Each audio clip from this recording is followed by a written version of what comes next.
guys, it's me, Kelly. Thanks for tuning in on today's episode of Yakuza Whips. Today we'll be talking about the top 5 VIP chassis under 15K.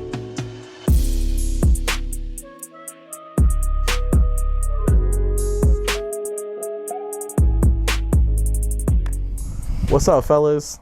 It's episode 60 of Yakuza Whips. We're gonna be talking about where we left off in the last video at $5,000 up to $15,000 range for VIP chassis or VIP inspired chassis. Yes, sir. So let's go. To start off, we have a couple picks that we came up with, and I guess we can go ahead and start with the first one. In this video, we're kind of in that weird range of, it's almost the super bougie stuff that's like 30K plus, that's super new, and it's in between that range where it's not super cheap or super affordable right this second. So it's kind of hard to pick out, but for our first pick, we have the W221 S-550 or 500, I guess. Anything in that chassis range, we've seen a lot of good stuff out of that range. We've seen a lot of good stuff out of that chassis. And it definitely can look pretty hard if you get some bags and some wheels on there. They make a couple pretty cool kits for it. Still a fairly new chassis, but definitely has a lot of potential in my opinion. So what are the suspension setup looking like? With a lot of these newer, I would say European cars, the reason why I personally haven't touched them is because, you know, the modification potentials on especially suspension geometries is definitely not as available versus some of their JDM counterpart. You definitely got to do a lot more research for them. They don't make as many arms and stuff like that, super off the shelf. There isn't a T-demand or something to kind of help pillow that for the newer chassis. So a lot of these companies are a little bit smaller, or they're more racing oriented parts.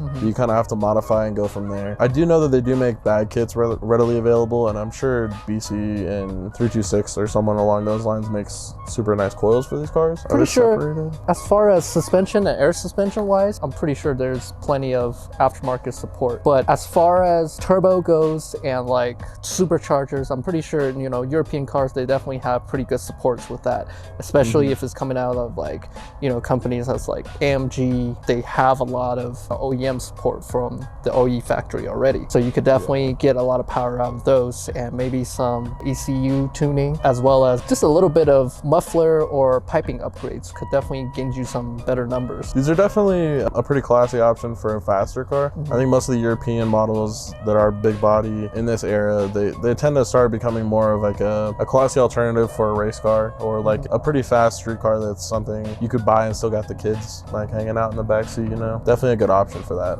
And you can find these the W221 chassis, S500, S550s. They fluctuate a lot in price, kind of harder to find somewhat. They're definitely a lot easier to find as of recently. The newer gens coming out and becoming more popular, but they're definitely still prevalent. They're definitely around the 10 to 15,000 range. I've seen a couple going for 10K as of recently. Oh wow. But they're different. They're definitely a higher mile, kind of a weaker example of what a cleaner one should be going for. So I'd assume clean ones should be going for around 15K pretty regularly. Oh, that's actually a pretty good price for one of these things. What is the MSRP on one of these things? Like 60, 70,000 brand new? I'm honestly thinking closer to the 100,000 mark. Holy crap. It's definitely a flagship car in there. They definitely have all the newer technology that even the newer ones come with. I know the motors are a little different, but it's still a big V8 that's supercharged, so you can definitely make some really big numbers out of it. So now we move on to the number 4 spot. And on the number 4 spot, it's actually really hard because we have so many choices to pick in this price range. But on the number 4 spot, we reserve for imports. As you guys know, within the recent couple years, there has been a lot of imported JDM cars that's coming into the States. And within this 5 to 15K price range, we have definitely picked some of our favorites to be included in this category. So first off, I would definitely like to start out with the Nissan President and also the Nissan Gloria chassis. I've definitely seen these chassis come up quite a bit more often recently. Presidents are still kind of iffy. I see them every once in a while for sure, but nothing super like storming the pages or anything. But I see a lot of Cedrics and a lot of Glorias. Yes, the Cedrics and Glorias is definitely super underrated chassis.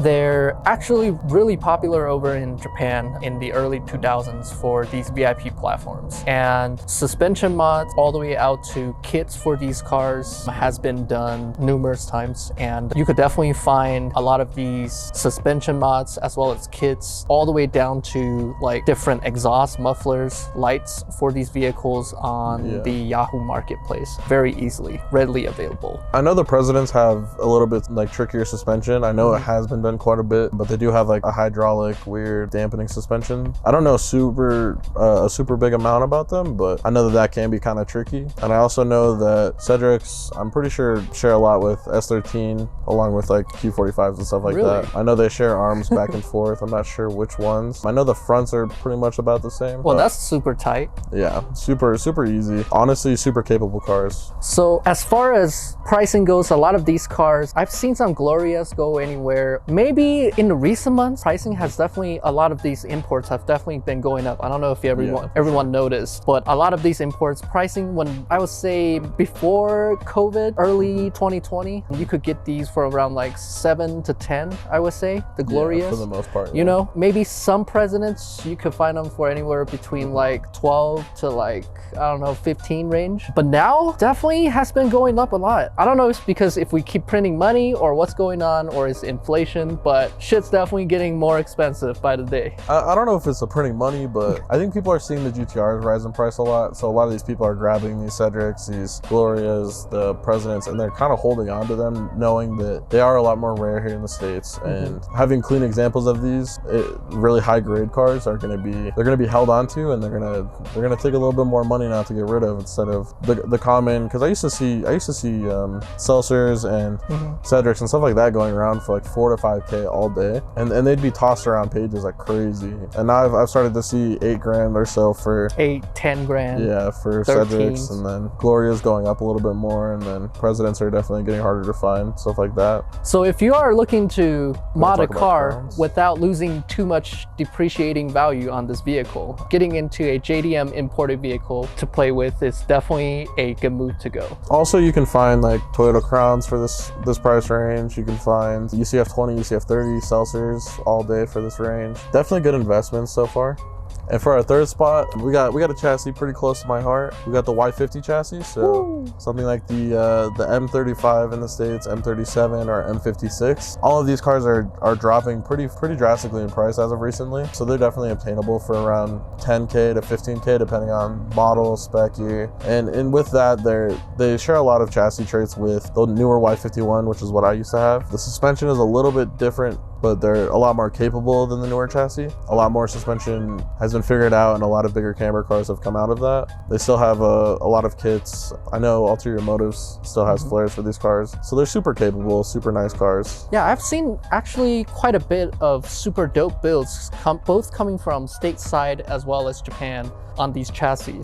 Especially, you know, it really makes the early 2000s Nissan iconic look of that, you know, like that 350Z roundness. It really included that, like it really included those like smooth round body lines from those early 2000s eras, and I super dig that look. And especially paired with a nicely fitted stance, set of wheels, and a nicely unique kit, it definitely really brings out the clean lines in those vehicles. Yeah, 100%. I think these chassis definitely with time will become more popular, with them becoming a lot cheaper, but I definitely see the potential with them. Super reliable cars. I mean, they make like 300 horsepower depending on the motor you're getting, so I mean, super capable, super nice cars. I know the suspension is separated in the rear end, which puts a lot of people off on these cars, but I've seen a couple different conversions coming out. I've definitely seen a couple people making it work for them, bigger camber and stuff like that, which is it's still definitely doable in my opinion. So as far as that goes, on the arms for these cars, do they use a 350Z rear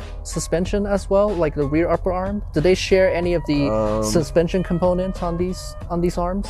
If I'm not mistaken, I think they do. It's the same bucket system that most Nissans have. So whether that be 370 arms or 350 arms, which are comparable, but some different changes. I'm pretty sure they do make front upper arms and front lower arms for these cars. I know rear might be a little bit tricky. I've seen a couple different conversions where people are running a single strut setup with just a normal, I guess, coilover rather than a separated setup. And with that, I'm sure that you can run the same adaptions that you do with the 350 or 370 for that type of setup. And I mean, at worst, you could always just extend a couple arms, figure it out. There's definitely enough research done up on the market for that to be done. If you can't find any arms for it, there's always someone local that could extend them or make them shorter for you. But you didn't hear from us, but yeah, that's all I'm saying. Get creative, Yeah, fellas. just make sure that the welder is good and know what they're doing. Make sure that the arm is steel, not aluminum cast arms. And as long as the welds are good, you should be okay. But just make sure you don't take them driving all crazy. You know, you should be okay. For sure. So on to the second pick, we are definitely touching one of my favorite chassis of all time, and it is the 3rd Gen GS from 2006 to 2012, I believe. Yeah, yes. Close to that. And I believe they did a couple revises on the front bumpers as well as the, you know, headlights. They even have the GS, what is that, GS 430? Or 460. There was a GS 460 and then also a GS 350 and then always the GS 300. So from my past experience, I have owned one of these vehicles, and I would say if you're trying to mod this chassis or any newer gen Lexus, do not get the all-wheel drive version if you're going to run stance on these vehicles. Mainly because, you know, obviously you're gonna have axle issues, axle binding, you're gonna be replacing that axle like crazy. So as far as that goes, if you're trying to do something on these, if you're trying to go super low on these chassis, get the rear-wheel drive version, so it saves you a lot of headaches in the future. And also on the GS 300 models, I believe from the 2006 to the 2007, they do have oil burning issues on the 3.0 model, so 300 models. So if you do have some extra money, I would say don't go for the 300 model and go for at least the 350 model or the 460 model. And that way, the motors on those things are actually much more solid. I do know that this chassis do have a lot of aftermarket support, and from companies like Aimgain, Job Design, K-Brake, they all make kits and for these vehicles. And you know, as far as aftermarket control arms, you have choices from Megan, you know, obviously, again, don't run Godspeeds, guys, and all the way up to T-Demand, you know. Also, there's this other company, I don't know if you guys are very familiarized with this company, correct me if I'm wrong, Nagaisa Auto. Nagaisa, yes. Nagaisa Auto. Nagaisa makes like arms for a bunch of different Lexuses. They make arms for 3GS, 2GS, UCF 20 and 10. They make super good arms. They're kind of a low-key brand. Yeah, I believe they're like the brand that pretty much uses the similar materials as T-Demand and has, you know, I guess just never really got popular over in the States. But you know, that's also another choice for arms if you are looking for quality made arms overseas. Some big camber stuff. Yep. I normally see Nagaisa on stuff with 15 plus all the time, and I know knuckles I think are a big thing on these, as well as does it share ball joint problems with 2GS? As far as on these chassis, they do not have the issues with the ball joints, like the lower ball joints like the 2GS had. But I would say the only thing that does need attention if you are trying to go low is that I'm pretty sure the 2nd Gen GS, like a lot of these Lexus cars have it, is that you can't sit fender to lip, or you can't go quite low because the knuckle, when you lower it all the way, actually sits on top of the wheel well. So what that does is, you know, you can't actually sit fender to lip on certain size wheels. So an option that you could go counteract this is you could actually take your whole knuckle off and then have your welder pretty much cut and pretty much shorten the spindle and then re-weld it. And a lot of these chassis do have, if you're trying to go low, you definitely have to go through this as well. And obviously, once you do that, you're gonna get rid of like the strut tower slaps. And please do not cut a hole in a strut tower. Like I do know that it's the easier way out, but you know, like that shit is whack. And VIP is much cleaner and much classier. I know there's certain cars that come to mind where they have no choice, and for those cars, most of them I know just end up tubbing their bays or doing something along those lines. So if you are gonna go that route, definitely shorten your knuckles first. It's the easiest way to do that. Plus you can tilt them to, I've seen get a little more some camber. pretty tilted knuckles where you're in like the 8 to 10 degree range for tilting them, which is just super easy camber that they can't really be changed. So obviously use your brain with that, whatever you want your car to end up looking like. But if you are gonna end up notching out your towers and stuff like that, you need to make sure you do it correctly and end up tubbing your bay, etc. We just want to see cleaner cars out there. So obviously no, wait, like, because when you shorten the spindle, you don't need to fucking you do at some point. Like Fredo and all them, they still had to cut like all their shit out. No, those but are like if you cut it, then cars. it no longer slaps. It gives you like more Yeah, space, but you know? once you like you can only shorten them like 30 or 35 millimeters before they become like too short, and they'll start sitting on like the tire and shit in there. Plus with extra camber, it obviously adds like that tire closer. So a lot of them, they end up like tilting the fuck out of it, and then it'll end up sitting on the inner side close to the coil. So they'll run like Tiedemann top hats or something to slide the coil away, and then it'll start hitting in that inside area. So they'll end up notching out all of that inner part with their tire and their wheel also. Yep. And that's one of the issues that you'll get into if you're, you know, I believe what is that type of suspension called? McPherson? I have no idea. I know this is like a wishbone style. With yeah, the top. wishbone style suspension. You'll have to do that. I believe the people with the McPherson style struts, where it's just the suspension mounted to the knuckle, you guys have it easy. You guys could literally adjust that shit from, you know, the strut tower. Just slide your inner strut. Right. All that shit a day. So pricing for these things, I have seen, you know, a couple GS350s going anywhere from like 6 to 10K. You know, obviously with the 460s, you're going to look anywhere between like 12 to 15K for like a decent to clean one. Yeah, and I know a big thing on these cars is finding a black interior car. Yes. Most of us all like that, and if you are gonna end up looking for one of those cars, like a black on black car, they're a lot harder to find, but if you wait it out, I promise you can find a super clean one. So just be patient with it, and make sure you're looking around. Most definitely. And I guess we can move up to the #1 spot on today's pick. Time, yes sir. Yes, sir. For our #1 spot today, we got a chassis that's pretty near and dear to Bo's heart. We got the LS460, y'all, and you already know it's the USF40 chassis. Yes, sir. And it just gets my blood boiling when I come talk about this chassis, because it's definitely my favorite, and that's the last car that I owned, and I regret it till this day that I've actually sold a car. But you know, the USF chassis, LS460 from 2007 all the way up to 2012. Super dope. And if you're planning on getting into this chassis, you already know those extra couple inches will get you laid. All right, man.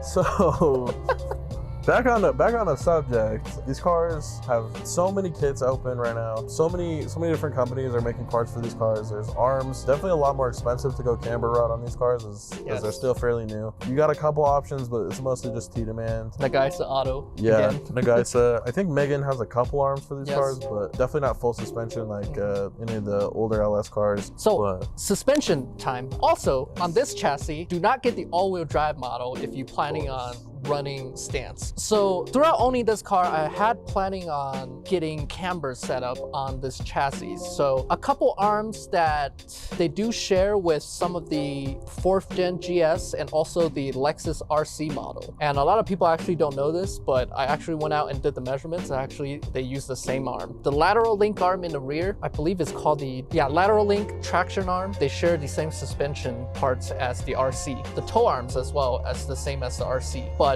the rear camber arm 1, 2, and lower camber arm, I believe it is similar to the 4th gen GS. And I believe Megan makes the top camber arm #1 and 2. So if you do your research, you could definitely find a lot of these rear arms for a little bit more affordable pricing. But, you know, obviously if you're a baller, then shit, just throw it down. 25,000 Tiedemann and send it. You know what I'm saying? Sir. I definitely think these chassis are definitely one of the more baller chassis in this price range for sure. You definitely see one of these cars in person and you just immediately are big dick swinging, like these things are fucking sick. Definitely remember that you get what you pay for in this, and there's a reason these chassis are the same age era as the 3GS or a couple of these Infiniti models, and they're still holding price like very, very well. These are really well built cars and definitely really reliable. Definitely. And now bring it up to the point of why I myself got a LS460. I'm pretty sure most of the audience already know that the USF40, which is the 2007 to the 2012 model, has the same chassis as the 2013 to the 2017 year model, the USF41. Obviously, the conversion does cost quite a bit of money, but if you do your research and find your parts and source your parts through the internet, you could do the conversion for a very affordable price. I don't know how to say this. Like, you could actually do the newer gen conversion on these vehicles. Yeah, you can do, it's like a facelift conversion, I guess you could say. Yeah, and so pretty much you could buy a LS460, the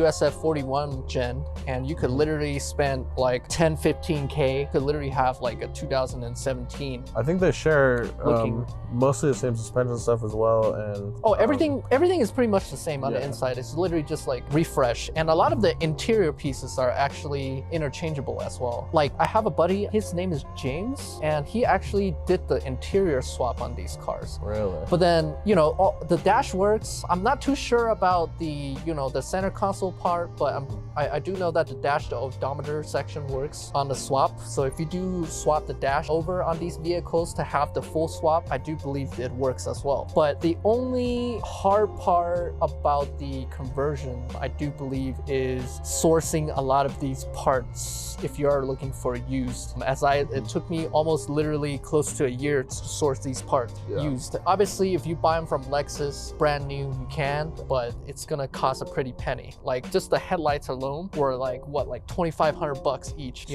So yeah, that's quite a bit. But if you do find them used, you could find them for anywhere from like 700 to like 1,000 for a used headlight. So if you are looking to do the conversion, if you do need some help, feel free to hit me up. Just leave us contact in the comments. I could definitely help you do the swap as well. So price range on these vehicles, I'm not gonna say how much I got mine for because it's insane and I'll probably get slapped around for that kind of shit. But on the internet, I would say you could find these anywhere from, I would say clean ones, anywhere from like 7 to like, no, I wouldn't say 7, anywhere from like 10 to like 15K range. I think if you shop around for deals and stuff, you could probably find 7 to 10 range. But just as an overall median, definitely 10 to 15 for super clean examples of these cars. Yep. So one thing that really plagues this chassis is definitely the brake actuator. And also, so if you are looking into these chassis, I would definitely check the service history, make sure that the brake actuator has been updated to the 2012 or newer models. So one of the things with these chassis is that with these older vehicles, with time, the dash does get sticky, the seats does get a little bit of rip, and also the armrest gets kind of disgusting, you know what I'm saying? Especially with the silver interior or like the white interior, it definitely gets a little bit disgusting. And the reason why I've stick with Lexus all these years is that Lexus actually put out a recall or a warranty replacement on pretty much the dash, the armrest, the center console, all that. And I literally had that done on my LS when that service bulletin came out. And I was super crazy to see my vehicle with pretty much a brand new interior. They literally replaced everything for free, and that's why till this day I still stay with Lexus, and they're a super dope company. You can't really find service like that. You can't really beat that, Yeah, honestly, you can't really find service like that with any other car provider right now. So definitely big ups, plus literally the most reliable cars on the market. You can't go wrong with them. I literally, like, the amount of time that I've owned the car, I literally just changed the oil and radiator fluid. And that's it. There was Sounds nothing. like a Lexus. If you're looking for reliability, definitely get a Lexus. Definitely. Thank you guys for watching episode number 6 of Yakuza Whip. I hope you guys enjoyed. If you guys have any comments or any suggestions for what we kind of missed on this episode, or any chassis you think meant to be on this list but we forgot about, feel free to comment them down below. And as always, make sure you guys are commenting, and subscribing, and make sure you guys are turning on the notification bell. So those were our top 5 picks. Comment your picks below, and don't forget to hit that like and subscribe button. And I'll see you guys next time.